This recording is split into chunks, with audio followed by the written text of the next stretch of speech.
আলমারির ড্রয়ারে একটা দরকারি কাগজ খুঁজতে খুঁজতে হঠাৎ চোখ আটকে গেল একটা হলুদ রঙের খামে।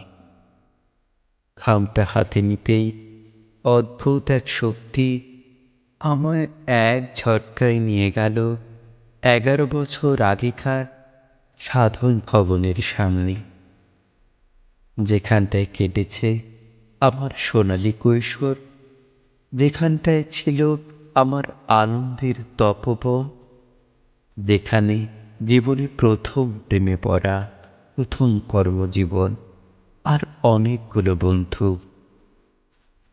সম্পর্ক চুকিয়ে যাবার আগে শেষবারের মতো দেখা করার ইচ্ছেটাও ছিল ওর। আমি অপেক্ষা করেছিলাম বুকের মধ্যে নিয়ে চীনের 1960 সনের 9.5 মাত্রার সেই ভূমিকম্প।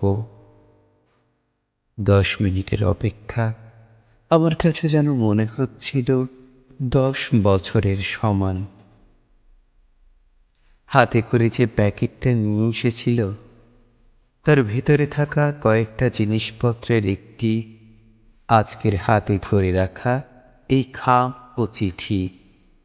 11টা বছর, কিন্তু চোখ বন্ধ করলে এখন স্পষ্ট দেখতে পাই নীরবের দোকান, সাধন ভবনের সেই নির্মাণাধীন বিল্ডিং, আর ওই রোগা পাতলা মানুষটাকে।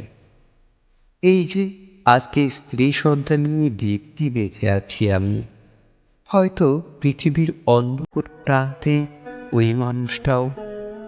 অথচ তখন দুটো মানুষ কল্পনাও করতে পারতাম না। একটাতে দেখা না হলে বাঁচতে পারবো দুজনার একজনও।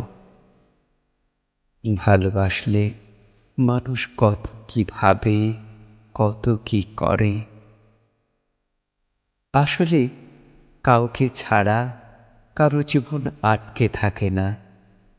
ঠিক বয়ে চলে হুমায়ূন আহমেদের ময়ূরাক্ষীর স্রোতের ধারার মতো। আটকে থাকি কেবল কিছু স্মৃতি, কিছু স্থানে, বইপত্রে, আর কাগজের টুকরোয়।